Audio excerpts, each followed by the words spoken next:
สบายดีพี่น้องมาทุกคนมันก็สิมาล้างก่อนสิล้างถ้วยล้างจานก็สิมาล้างหัวก่อนพี่น้อง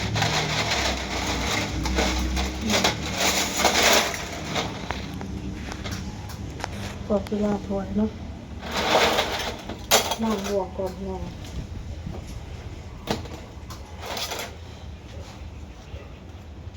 ล้างหัวแล้วก็ล้างไล่ก่อนล้างตัวนั้นแล้วก็มาล้างตัวนี้แบบเฮาไล่เศษอาหารออก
หลังจากเฮาล้างแล้วเฮาก็ใส่กระตา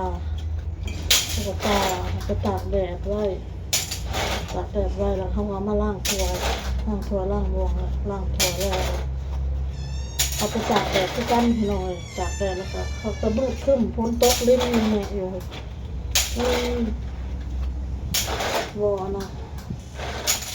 มีแดดนะ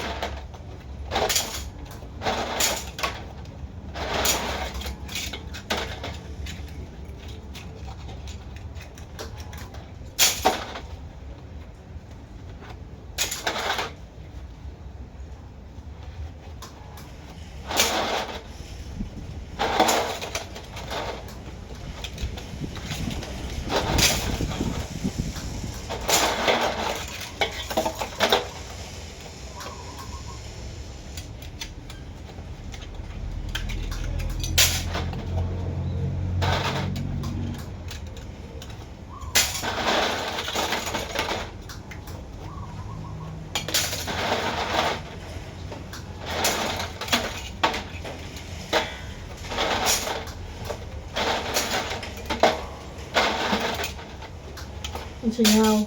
พี่น้องสต็อปก่อนมาต่อพี่น้องถ้วยบวงเนาะหลังจากที่นั้นแล้วเฮาก็เอามาใส่พี่น้องเพื่อล้างง่ายล้างสบายเฮาเขี่ยเศษอาหารออกแล้วเฮาก็มาใส่เฮาหลังจากเฮาใส่ไปนี้แล้วเฮาก็มาอันนั้นอีกล้างเศษอาหารออกอีกแล้วเฮาจึงไปล้างใส่สีพี่น้อง ล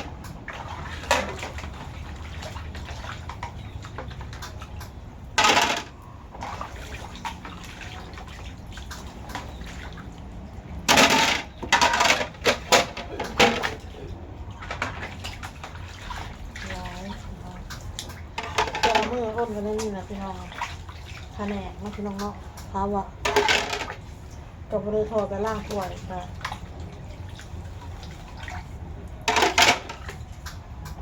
เสิร์ฟน้ำแน่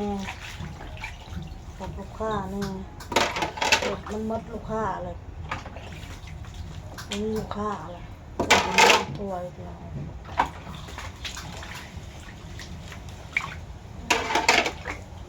ล่างเดียวแต่ละมือพี่น้องเพราะว่าหมู่คู่กับผู้ที่คนเห็ดงานนั่นกับเห็ดอันอื่นนะเก็บเงียนอนามัยอันอื่นเอาออกมานี่มาล่างถ้วยเนี่ยพี่น้องเลยติดไปหาเงินใส่หนี้บริใส่หาเงินเมื่อบริใส่เงินพี่น้องหาเงินมาได้ก็ใส่แต่หนี้ยังบ่พอไปจำไว้เป็นบทเรียนยังก็ได้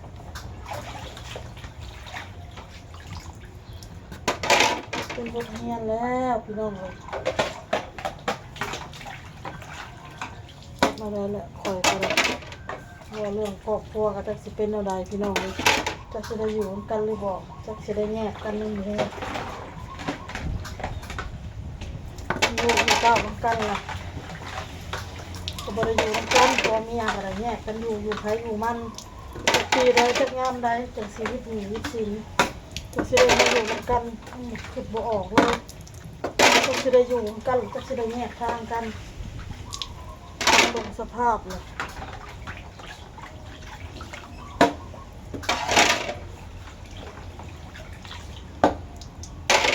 สภาพตัวเองขับแล้วพี่น้อง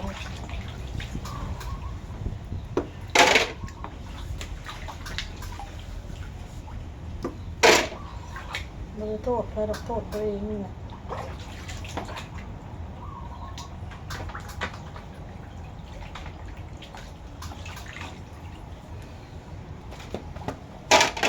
มันเต็มเลยเนาะ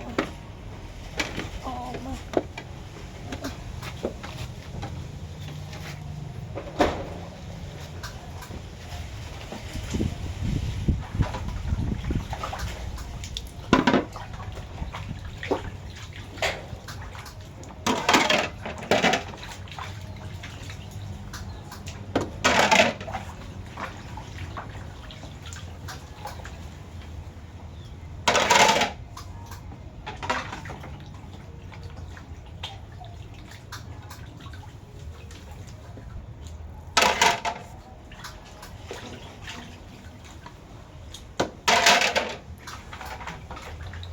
กินฮอดลูกฝนตกลิ้นแง่กินฮอดพี่น้องเอ้ยกินฮอดลูกกินฮอดครัวอะไรกินฮอดเงินกินฮอดซานคิดไปเมิดเวลานอน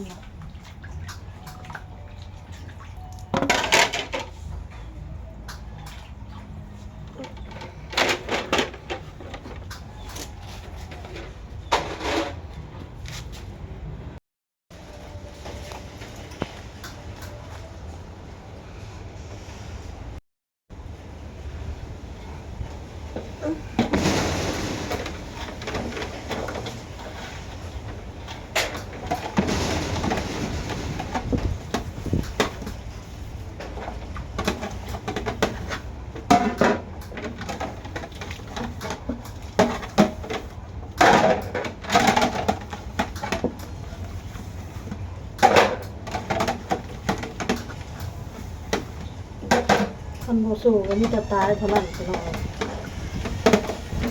ตายอย่างเดียวคนโมสูก็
คลิปนี้ก็บ่ได้มีหยังดอกพี่น้องเอ้ยถ่ายบ่เฮ็ดเวียกเฮ็ดงานนี่แหละว่าโอ้เฮ็ดหยัง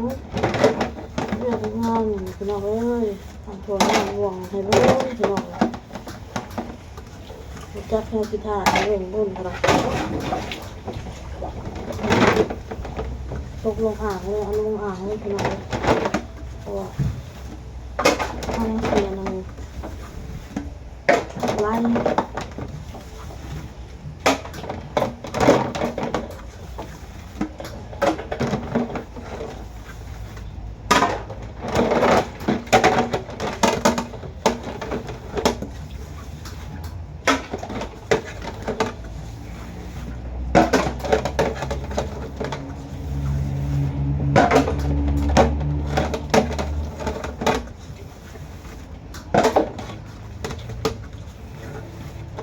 อะไรคนที่มา